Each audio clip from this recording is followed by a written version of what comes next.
예, 오늘은 우리 다시 시편 말씀인데요. 시편 105편의 12절부터 23절까지 말씀이고요. 8월 27일 화요일 본문입니다.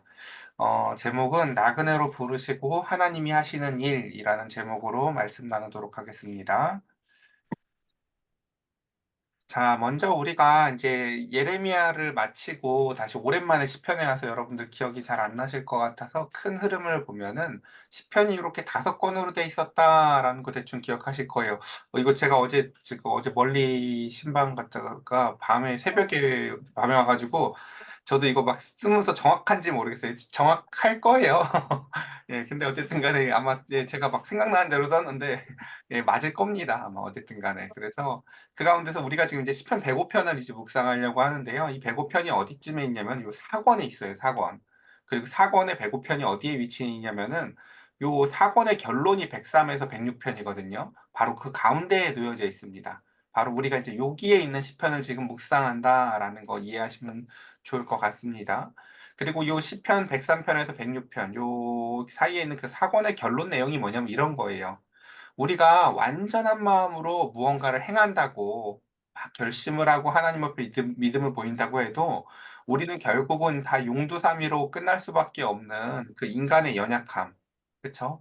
이런 것들을 우리가 보게 되죠. 그래서 오늘 우리가 보게 될 성경의 인물인 그쵸. 이제 아브라함도 그렇고 그렇습니다. 그래서 이런 인간의 연약함 앞에서 인간에게 궁극적으로 필요한 게 하나님의 인애구나, 하나님의 신실함이구나 이런 내용이 바로 이제 요 사권의 결론 내용인데요. 우리 원번 그 가운데서 오늘 시편 105편 보도록 하겠습니다. 자, 이제 시편 105편인데 월요일 날 본문이 바로 1절부터 11절까지였었어요. 그래서 월요일 날 본문은 무슨 내용이었냐면 여호와를 찬양하라 뭐 이런 내용과 함께 7절부터 11절은 하나님이 족장들에게 땅을 주겠다고 언약을 맺으셨다 이런 내용이었었어요. 그래서 우리가 주일날 설교 시간에 이런 얘기를 했죠. 우리 언약과 계약은 좀 다른 거다라고 말씀을 드렸어요. 그렇죠? 그리고 그 가장 큰 차이점이 어디서 시작된다고 말했는지 기억나세요? 언약의 시발점은 사랑이라고요. 네. 그리고 사랑을 기반으로 한다라는 게 언약의 가장 큰 차이였었습니다. 자, 그래서 그 가운데서 오늘 그 배고편에 나타나는 그 중요한 모티브가 바로 나그네인데요. 하나님이 그 언약을 맺으실 때 행하시는 그 세 가지 특징이 있는데 첫 번째가 뭐냐면은 우리를 나그네로 부르신다는 거예요. 뭘로 부르신다고요? 나그네로 부르셨다라는 거예요. 그리고 그다음 그 나그네로 부르신 이후에 언약을 맺으시고 그 언약 가운데 하나님은 그 언약의 축복을 을 우리에게 내려주시는데 그 언약의 축복 중에서 오늘 나타나는 게 뭐냐면 바로 하나님이 우리를 보호하신다는 거. 그리고 하나님이 우리를 공급하신다, 구원하신다, 뭐 이런 내용들을 담고 있습니다. 자, 오늘 우리 이 부분 살펴볼 텐데요. 그래서 12절부터 23절까지 살펴볼 텐데 오늘 살펴볼 내용이 어떤 내용입니까? 아브라함을 그 아비멜렉에게서 보호하시는 내용. 그리고 또 애굽에서 요셉과 이스라엘에게 공급하시는 하나님. 이 내용들을 함께 같이 살펴보도록 하겠습니다. 자, 먼저 한번 그 시편을 한번 천천히 제가 읽어볼게요. 그때에 그들의 사람의 수가 적어 그 땅의 나그네가 되었고 이 족속에게서 저 족속에게서로 이 나라에서 다른 민족에게로 떠돌아 다녔도다. 그러나 그는 사람이 그들의 억압하는 것을 용납하지 아니하시고 그들로 말미암아 왕들을 꾸짖어 이르시기를 나의 나의 기름 부은 자를 손대지 말며 나의 선지자들을 해하지 말라 하셨도다. 우리가 요 12절부터 15절 읽으면 이게 선뜻 이게 아브라함 이야기인가 빨리 이게 안 들어오실 수 있어요. 그래서 우리가 그 아브라함 이야기 이게 무슨 얘기하는지를 본문을 살짝 보고 다시 본문을 다시 묵상해 볼게요. 이게 창세기 20장 이야기거든요. 시간 되시면은 오늘 꼭 20장을 다 읽어보세요. 한번 1절부터. 거기서 이런 이야기가 등장을 하죠. 이제 12장 또는 15장에서 이제 하나님이 아브라함을 부르시고 약속해 주시잖아요. 그렇죠?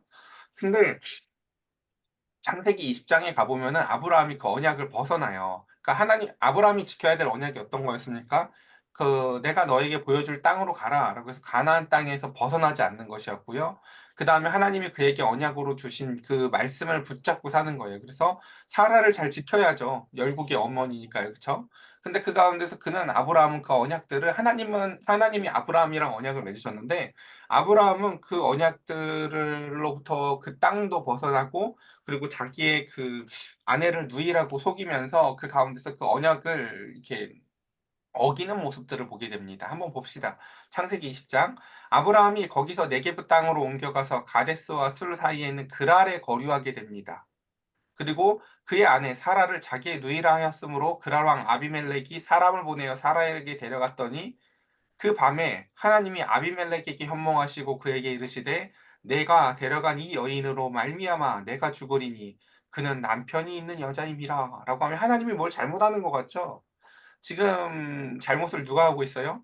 아브라함이 하고 있는데 하나님이 현몽을 그쵸? 그 아비멜렉한테 하면서 "내가 너를 죽일 거야."라고 하시잖아요. 그쵸? 그다음 또 봅시다. 아비멜렉이 그 여인을 가까이 하지 아니하였으므로 그가 대답하되 "주여 주께서 의로운 백성도 멸하시나이까?" 라고 그쵸? 당연히 이렇게 반문을 합니다. 그가 "나에게 이는 내 누이라고 하지 아니하였나이까? 그 여인도 그는 내 오라비라 하였사오니 나는 온전한 마음과 깨끗한 손으로 이렇게 하였나이다." 그러자 하나님이 꿈에 또 그에게 이르시되 "내가 온전한 마음으로 이렇게 한 줄도 나도 알았으므로" 네? 아는데 이렇게 하신대요. "너를 막아서 내게 범죄하지 아니하게 하였나니 여인에게 가까이 하지 못하게 함이니 이 때문이니라." 그러면서 그 가운데서 그 잘못을 아브라함이 했는데 하나님은 아비멜렉에게 이렇게 말씀하시면서 도리어 이렇게 말씀하시죠. "이제 그 사람의 아내를 돌려보내라. 그는 선지자라. 그가 너를 위하여 기도하리니 내가 살려니와 내가 돌려보내지 아니하면 너와 내게 속한 자가 다 반드시 죽을 줄 알지니라." 그래서 이걸 천천히 읽어보면 그 내용 가운데서 아비멜렉이 그래서 정말 그 공포에 떨어요. 하나님의 이 말씀을 듣고요. 그리고는 그 가운데서 그에게 모든 것들을 다 되돌려주고 심지어 제일 마지막에 보면요. 이런 가운데서 20장 내용이 마지막에 어떻게 끝나냐면요. 그럼에도 불구하고 아비멜렉이 벌을 받아요. 그 집에 태가 끊겨요. 예. 그래서 이 18절에 17절에 보면 뭐라고 얘기합니까? 아브라함이 하나님에게 기도해요. 뭐라고요? 하나님이 아비멜렉과 그의 아내와 여종을 치료해 줘요. 어떻게 하겠다고요? 출산하겠다고. 그러니까 그럼에도 불구하고 그 아비멜렉의 집에는 하나님의 저주가 임하고 하나님이 그 가운데서 아브라함의 기도로 말미암아 그 집안의 저주를 다시금 회복시켜 주시죠. 그래서 여호와께서 이왕의 아브라함의 아내 사라의 일로 아비멜렉의 집의 모든 태를 닫으셨음이더라라고 하는 것을 볼 수가 있죠. 그러니까 우리가 성경을 보면 종종 이렇게 그래서 이해가 안 되는 이야기들이 종종 있죠. 아니 잘못을 아브라함이 했는데 하나님은 왜 아비멜렉한테 저렇게 심하게 하시지? 그래서 이 성경을 우리가 잘못 읽으면 옛날에 우리나라에 처음 복음이 들어오고 이제 이렇게 뭔가 그 기복주의 신앙이 한참 심할 때는 이런 성경을 이렇게도 말을 했었어요. "거 봐라 하나님의 백성은 이렇게 하나님이 다르게 대하신다."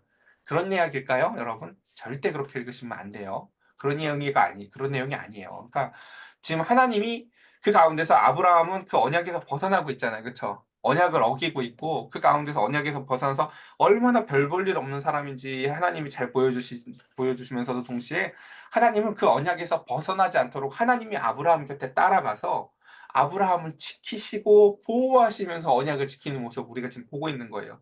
그러니까 아브라함이 그래서 여기서 핵심은 뭐예요? 하나님이 "봐봐. 하나님의 언약 백성을 이렇게 귀하게 지키시잖아. 그러니까 까불지 마."가 아니라 아브라함이 어디 가서 그렇게 말을 할 수 있는 교만한 사람이 절대 될 수 없다는 걸 잘 보여주는 거예요 도리어요. 왜요? 내가 잘나서 지킨 게 아니고 나는 도리어 사실은 아비멜렉보다도 훨씬 못한 사람인데 하나님이 아비멜렉을 벌하시면서 나를 지켜 주셨고 나는 "내 아내조차도 내 아내야."라고 당당히 말할 만큼 이렇게 배짱도 없고 그 가운데서 '내 목숨 하나를 구걸하기 위해서 난 이렇게 작고 연약한 자야.'라는 것을 드러내서 보여주는 것이 바로 고 창세기 20장 내용이기 때문에 그렇습니다. 그래서 도리어 이런 이야기들은 "거 봐라 하나님의 백성을 하나님이 이렇게 지키지. 그러니까 너희들 까불지 마."가 아니라 내가 지금 그 가운데서 말씀을 전하는 자로 심지어 있는 목회자든 그 가운데서 내가 하나님에게 보호를 받고 있는 자든 그 가운데서 내가 무엇을 잘났다고 할 만한 것이 없어. 도리어 하나님이 나는 그 모든 것을 다 버렸을 때에도 쫓아오셔서 나를 지키시고 보호해 주셨기 때문에 내가 언약 지금 믿음의 조상이라고 불림을 받는 거지 "나는 너희들이랑 믿음의 급이 달라."라고 잘난 척할 수 있는 게 나에게는 전혀 없어."라는 것을 보여주는 게 20장 이야기예요. 자 그러니까 이 이야기를 다시 생각해 보면서 아까 그 시편을 보세요. 뭐라고요? "그때 그들의 사람의 수가 적어 그 땅에 나그네가 되었고"라고 하면서 지금 오늘 시편의 시작이요. 시작도 나그네가 되었고 마지막도 나그네가 되었다로 끝나거든요. 그러니까 하나님이 그 가운데서 그러니까 아브라함을 그 갈대아 우르 원래는 그 친척들 집에 살던 아브라함과 그 족속들을 나그네가 되게 불렀죠. 나그네라는 게 뭐예요? 내 집이 아니고 그 가운데서 영구적이고 항구적인 곳이 아니라 지나가는 사람으로 사는 거잖아요. 그쵸? 그러니까 하나님이 그 아브라함을요. 그 아브라함뿐만이 아니라 하나님의 백성들과 언약을 맺으실 때 제일 먼저 하는 게 뭐냐면요. "필세야 내가 너를 하면서 내가 보내고자 하는 곳으로 보내서 그 가운데서 내가 타는 이 땅이 영원한 내 본향이 아니라 저 하늘에 있는 내 영원한 본향이 있다는 것을 기억하게 하시면서 우리의 정체성을 나그네화한다는 거예요. 먼저 제일 처음에 하나님이 하시는 일은. 그래서 여기에다 바벨탑 쌓고 살 생각을 하게 하는 게 아니라 영원한 본향을 갈 생각을 해야 되는 거죠. 예. 그러니까 어제 제가 이제 우리 그 할머니가 안 좋으시다고 해서 갔지만 밤늦게라도 오죠. 왜요? 거기가 제가 할 일이 제가 그 가운데서 신방해야 될 할머니는 거기 계시지만 제 집은 아이들이 자고 있는 여기거든요 어쨌든 간에요. 그러니까 그것처럼 그 가운데서 우리가 영원히 사모하고 가야 될 곳은 하나님의 나라이지 이 땅이 아니라고요. 그래서 하나님은 우리를 나그네로 부르시고 그다음 여기 봅시다. 그래서 이 족속 저 족속에게 이 나라에서 다른 민족에게로 떠돌아다니죠. 근데 이제 그 가운데서 아브라함의 죄악된 모습들을 이렇게 그냥 뭐 이렇게 기록하면서 그러나 그는 사람이 그들을 억압하는 것을 용납하지 아니하시고 그들로 말미암아 왕들을 꾸짖었다. 여러분 여기 어디에도 아브라함의 범죄 이야기가 기록되어 있지 않죠. 그쵸? 하나님이 그 가운데서 그들의 연약함을 "아유 걔들이 약해 가지고 그냥 이 민족 저 민족에게 떠돌아다니고 나그네처럼 그럴 때 내가 걔 다 따라다니면서 보호해 줬지."라고 하며 하나님의 보호하심을 강조하지 아브라함이 그 가운데서 얼마나 악했는지들을 이야기하지 않죠. 그리고 그때 여러분 그 한마디를 기억해야 돼요. 아브라함이 그 범죄하였을 때 아비멜렉의 꿈에 가서 하나님이 뭐라고 했다고 결정적으로요? "저는 내 선지자야."라고 얘기했다는 거죠. 그래서 그 한마디를 여기에 기록하는 거예요. 10절에 뭐라고요? 이르기를 "나의 기름 부은 자를 손대지 말며 나의 선지자를 해하지 말라."라고 했다는 거죠. 이게 인제 첫 번째 우리 그 하나님의 보호하심의 이야기들이었고요. 댓글을 묻힌다. 자 그다음 또 보겠습니다. 자 또 16절 보겠습니다. 그가 또 그 땅에서 기근을 들게 하사 이번에는 인제 애굽이라는 땅의 이야기를 좀 해 보려고 해요. 그러니까 애굽이라는 땅이 인제 함의 후손들이 살았던 땅이기도 하고 그리고 애굽으로 그래서 인제 하나님이 첫 번째 요셉이라는 사람의 이야기를 가지고 하려고 하는데 봅시다. 그가 또 그 땅에 기근을 들게 하사 그들이 의지하고 있는 양식을 다 끊으셨도다라고 하면서 애굽이라는 그 나일강이라는 어마어마한 그 진짜 뭐 식량의 보고에 그 가운데서 식량을 의지해서 교만했었던 그 애굽에 하나님이 무엇을 끊었다고요? 그 의지가 되는 양식을 끊으시는 시기가 왔었대요. 근데 17절에 그가 한 사람을 앞서 보내셨대요. 하나님이 그 애굽 땅에 양식을 끊으시기로 작정하시고 그 가운데서 하나님이 하신 일이 뭐라고요? 하나님의 사람을 보내는 거였다고요. 그럼 하나님이 그 가운데서 "얘야 내가 너를 그 땅에 파송한다."라고 이렇게 보냈을까요? 그게 아니라는 거죠. 그 사람 어떻게 파송됐어요? "요셉이 종으로 팔렸도다." 그러니까 요셉은요 갈 때요 이렇게 사명에 대해서 설명을 들은 게 없어요.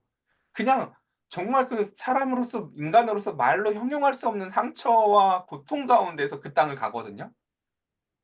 정말 그 말도 안 되는 인간 말종 같은 내 형제들이 나를 시기했고 내 아버지는 또 나를 편애했고 그러니까 사랑도 제대로 된 사랑이 아닌 거예요 여러분. 편애는 좋은 사랑이 아니에요 절대. 그리고 그 가운데에서 어쨌든 그래서 그 상처 많게 그가 애굽으로 팔려간 걸 하나님은 뭐라고 얘기한다고요? "한 사람을 내가 앞서 보냈다."라고 말씀하신다고요. 그러니까 이게 참 그쵸. 예. 그다음 또 18절. 그리고 그가 그래서 가서 어떻게 됐나요? 그걸 18절에 이렇게 얘기해요. 그의 발에는요 착고가 채워져 있어요. 그가 범죄자로 그 가운데서 성추행범으로 그 가운데서 그쵸. 막 또 오해받고 착고를 차고 그의 몸에는 쇠사슬이 메어져서 그는 감옥에 갇혀 있죠. 그러니까 그 어떤 모습을 봐도 그 가운데서 그의 억울함과 그의 성실함은 무언가 이 일이 단단히 꼬여 보여요. 저 앞에 있는 아브라함 이야기랑은 꽤 다르죠. 아브라함 이야기는 내가 한 게 없는데 하나님이 나를 막 높여줬다면, 여기는 내가 최선을 다하는데 뭐가 다 계속 꼬이잖아요. 그쵸? 내가 한 적이 없는데 내가 오해를 받잖아요. 마치 아비멜렉 입장이 된 것처럼. 아니, 왜 내가 안 했는데 이렇게 되지? 나는 성실했는데, 나는 최선을 다했는데 왜 이렇게 되지? 라고 얘기가 보여지죠. 그러니까 아까 그렇게 말을 하면 안 되는 거예요. 하나님의 백성을 하나님은 특별히 막 이렇게 하신다. 그게 아니라고요. 예. 요셉은 이렇게 하시잖아요. 그쵸? 그 다음 19절. 왜 이런 일이 벌어졌는지. 19절. 여호와의 말씀이 응할 때까지 그의 말씀이 그를 단련하도록 하셨다는 거예요. 하나님께서는 요셉을. 그래서 그 가운데서 20절 봅시다. 왕이 사람을 보내어 그를 석방하며 뭇 백성의 통치자가 그를 자유롭게 하였도다라고 하면서, 드디어 그 가운데서 왕이 이제 드디어 그 때가 되어서 하나님의 말씀, 이 때가 어떻게 언제겠습니까? 바로 앞에 나온 바로 말씀이 응할 때가 온 거죠. 드디어 말씀이 응할 때가 오자 하나님이 그 요셉에게 자유함을 허락하시고, 그 다음에 뭇 백성의 통치자가 그를 자유롭게 하였도다라고 하면서 드디어, 그쵸, 그가 그때가 되자 자유함을 얻죠. 우리 요셉 이야기 읽어보면 알지만 요셉은요, 이 일을 위해서 원래 최선을 다했잖아요. 그쵸? 막 그 술 맡은 간원장한테 막 그 꿈도 해몽해주고 다 했는데 그가 기억도 못하고 하니까 우리는 그 개인들을 미워할 것 같지만, 하나님은 이 모든 일을 20절에서 여기서 뭐라고 얘기해요? 하나님의 때가 안 돼서 그랬던 거야 라고 얘기하는 거예요. 그러다가 하나님의 때가 되었을 때 그를 자유롭게 해주었다. 여러분 혹시 생각나는 사람 혹시 있으세요? 이 구절을 보면서요? 우리 바로 얼마 전에 봤었던, 그쵸? 예레미야 제일 마지막에 결론내, 그쵸?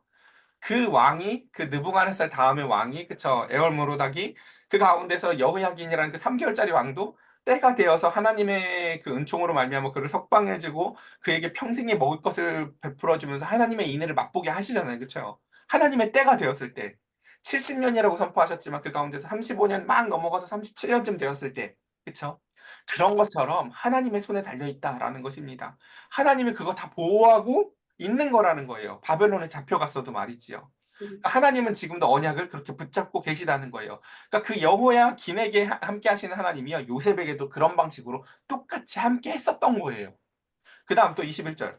그를 그의 집의 주관자로 삼아 그의 모든 소유를 관리하게 하고 그의 뜻대로 모든 신하들을 다스리며 그의 지혜로 장로들을 교훈하게 하였도다. 이에 이스라엘이 애굽에 들어가며 야곱이 함의 땅의 나그네가 되었도다. 라고 하면 지금 마지막에 그 애굽을 함의 땅에서, 아까 처음에 시작이 뭐였어요, 여러분? 나그네로 부르셨다라는 거였죠. 그리고 오늘 마지막에 결론이 뭐예요? 다시 그 땅, 다시 애굽 땅에 가서, 근데 그 땅도 어떤 땅이에요? 애굽 땅도 사실은 영원한 본향이 아니잖아요. 그렇죠? 가나안 땅이 아니잖아요. 그 땅에서 또다시 나그네가 되게 하였다라는 것입니다. 우리 한 가지 이야기만 더 하고 이제 좀 정리를 해볼게요. 여러분, 그러니까 오늘 그 아까 그 아브라함 이야기랑 또 유사한 이야기가 하나 더 있는데, 노아의 이야기에서도 보면은, 그쵸? 노아가 술을 먹고 누워 있는데 하나님이 그걸 막 죄다 막 이렇게 지적하지 않아요. 신기하게. 그리고는 황당하게도 그의 아들이 들어와서 그 가운데서 그의 하체를 봤는데, 그러고 나서 그것을 덮어주지 않았어요. 근데 이 뒤에 보면은 그 가운데서 하나님이 책망을, 노아를 책망하는 게 아니라 그 덮어주지 않은 놈을 책망을 해요. 그러니까 하나님의 관점이 어디에 있는지 아시겠어요? 우리 막 그 술 먹으면 죄야 아니야 막 이런 게 따지잖아요. 그쵸? 근데 그러면 우리는 술 먹은 놈이 노아를 막 족쳐야 될 것 같은데, 거기는요 노아를 언급하지도 않아요. 그 안 덮어준 그 함을요 철저히 저주해요. 그러니까 하나님의 관심이 어디 있는지 아시겠어요? 그러니까 우리 인간의 관점으로 보면은 원인 제공자가 있잖아요. 아까 저기서도 아비멜렉 입장에서 원인 제공자예요. 하나님 뭘 잘못 기억하시는 거 아닐까요? 나는 정말 깨끗한데. 그쵸? 아브라함이 제가 거짓말도 했고요. 제 약속의 땅도 벗어난 애도 제고요. 야, 그리고 이제 자기 집에 태가 끊겼을 때, 아니, 제가 약속을 어겼는데 쟤한테 기도도 받아야 된다고? 그쵸? 이거 인간의 이성으로 정말 얼마나 안 맞아요. 그쵸? 근데 하나님은 이걸 뭐라고 얘기해요? 내가 그 갈대아 우루 땅에서 그 우상 만들던 제 막내 아들을 내가 불러서 그와 내가 언약을 맺었어. 내가 그에게 너를 복의 통로로 쓰겠다고 그하고 언약을 맺었고, 그래서 그는 내 선지자야. 그러니까 하나님이 선택한 선지자는 제일 뛰어난 놈도 아닌 거예요, 사실은요. 그래서 그 가운데서 내가 그하고 지금 언약을 맺었고 내가 그를 보호하고 있는 가운데에서 그 주변에 있는 백성들에게 하나님이 어떤 분이신지를 잘 드러내주는 게 바로 지금 오늘 이야기들이에요. 그래서 하나님은 그 아브라함처럼 그렇게 독보적으로 그를 보호하시는 모습으로도 드러나지만 동시에 요셉의 이야기를 여기다 동시에 기록함으로 우리가 이해할 수 없는 고난 가운데서도 두시면서도 보호를 하시는 거예요. 그러니까 하나님의 보호의 모습이요. 아브라함처럼만 있는 게 아니라고요. 요셉처럼도 보호하신다고요. 말씀으로 단련하심으로요. 욥처럼도요, 여러분. 그러니까 하나님의 보호하심이 아이씨 어디 가든 너 나한테 까불지 마. 너 나 건드리면 하나님이 너 혼낸다. 이거 아니다. 라는 것을 알게 하시기 위해서 이 두 가지 이야기를 기억하고 있습니다. 그래서 이제 우리 방금 그 노아 이야기를 기억하시면 좋을 것 같아요. 하나님의 관심이 술 먹고 누워 있었던 애를 혼나는 데에 있는 게 아니라 너 그거 안 덮어줬니? 라고 사실 하나님이 더 속상한 건 그거라는 거죠. 둘째가 나갔을 때 첫째가 그것에 대해서 그러니까 하나님이 기대하는 것은 둘째 나갔어요 하고 막 신실하게 아빠한테 이르는 모습이 아니라 그를 덮어주고 그가 예를 들어서 막 그 창기랑 지금 집에 재산 다 말아먹었대요 막 이런 소문이 들려도 아유 우리 동생이 이제 철 들었을 거예요 라고 사실은 하나님의 마음으로 따라가서라도 덮어주고 싶은 게 하나님의 마음이잖아요. 아브라함이 그렇게 지금 죄를 졌는데도 따라가서도 보호해주고 있는 게 하나님의 마음이잖아요. 그렇죠? 그것처럼 하나님이 우리에게 기대하는 건 누가 원인을 제공했냐 누가 먼저 때려서 우리 자식들끼리 싸울 때 막 그런 거 물어보잖아요. 하나님은 그런 거 안 물어본다는 거예요. 누가 먼저 죄 졌어가 아니라 그래서 누가 먼저 덮어줄 건데, 누가 먼저 미안하다고 할 건데, 이게 하나님이 우리에게 기대하시는 바다라는 것을 우리가 오늘 살펴봤습니다. 자, 그래서, 아이고, 예. 오늘 말씀을 이렇게 다시 정리를 다 해봤는데요. 오늘 우리 시작은 그거였었어요. 하나님이 우리를 나그네로 부르셨다라는 것. 그리고 또다시 우리를 나그네가 되게 하심으로 말미암아 이 땅에다가 정을 두고 사는 게 아니라 영원한 하나님의 본향. 그리고 그 가운데서 우리의 그 호흡이 어디로부터 와서 어디로 가는지 하나님이 후 하고 불어넣으신 우리의 생명이 그 가운데서 다시금 하나님에게 나아가는 그날까지 하나님은 우리를 이 땅을 나그네라고 말씀하셨습니다. 우리 시간 잠시 찬양 한 곡 우리가 틀어드릴 텐데요. 뭐 가사를 묵상해도 좋고 기도를 하셔도 좋을 것 같아요. 이 시간 잠시 함께 같이 우리 기도하고 제가 기도하고 마치도록 하겠습니다.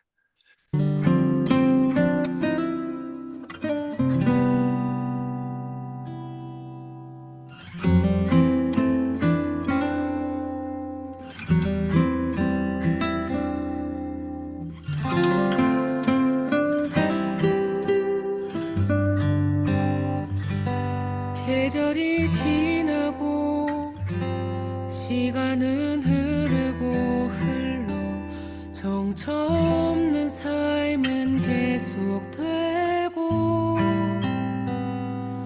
내 것이 하나 없어도 내게 약속하신 말씀 믿으며 걸어가려네.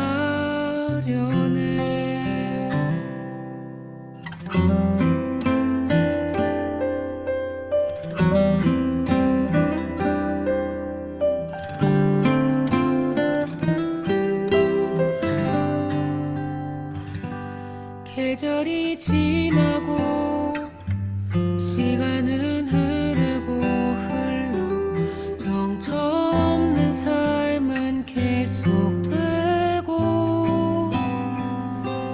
내 것이 하나 없어도 내게 약속하신 말씀 믿으며 걸어가려네. 내가 가야 할 곳 내 아버지의 집 내가 시선 둘 곳 내 아버지의 집 오늘도 기다리며 묵묵히 걸어가려네. 본향 아버지의 집 향하여.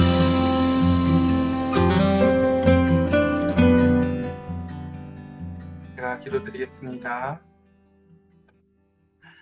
하나님, 우리가 지금 함께 같이 묵상했었던 찬양의 가사와 같이 하나님의 말씀이 주어지고 나서 아브라함은 그 말씀을 기억해 보지만 그럼에도 불구하고 그 말씀만 남아있고 내게는 그 가운데에서 시간이 지나도 말씀이 눈앞에 보이지 아니하고 그 가운데서 내 것이 아무것도 없는 떠돌이와 같은 나그네와 같은 삶을 살며 그 아브라함이 가나안 땅을 벗어나고 그의 연약함이 그 아내를 누이라고 속이며 그 가운데서 연약한 모습을 보일 때에도 하나님은 우리를 그 가운데서 그 약속을 언약을 지키는 자로 만들어 주시기 위하여 늘 우리를 붙잡으시고 다시금 우리를 그 어미가 그 날개를 펴서 그 새끼를 품어 다시금 둥지로 올려놓듯이 하나님은 아브라함을 또다시 그 가운데서 부르셨으며 때로는 요셉의 이야기와 같이 그를 알 수 없는 가운데에서 그 기근이 올 애굽 땅에 먼저 보내셨고 그 가운데서 말씀이 응할 때까지 그를 훈련시키시고 단련시키는 것을 보며 하나님의 신묘막직한 지혜를 우리가 도저히 가늠할 수 없습니다. 그러나 하나님 우리 사랑하는 성도들 이 땅에 그 가운데서 주의 말씀 한 자락 한 자락이 우리의 지혜가 되게 하시고 우리의 눈이 되게 하셔서 하나님 시험에 빠지지 아니하고 내가 지금 이 불과 같은 바벨론의 그 가운데서 또는 애굽에 내가 놓인 곳이 어디라 할지라도 주님이 함께 하시며 그 가운데서 그 어떠한 것도 하나님 실패하지 않은 인생임을 하나님이 우리를 놓지 않았음을 주님 믿고 굳건히 하나님의 언약에 신실하신 보호하심과 구원하심을 믿고 나아가게 하여 주시옵소서. 우리 사랑하는 성도들 오늘도 이 땅의 나그네와 같이 지금 내 것이 아무것도 없는 것 같을지라도 주님의 말씀 하나만으로 모든 것이 하나님의 것이 내 것임을 기억하며 기쁨과 희락을 누리는 우리 사랑하는 성도들 되게 하여 주시옵소서. 우리의 구주 되신 예수 그리스도의 이름으로 기도드렸사옵나이다. 아멘.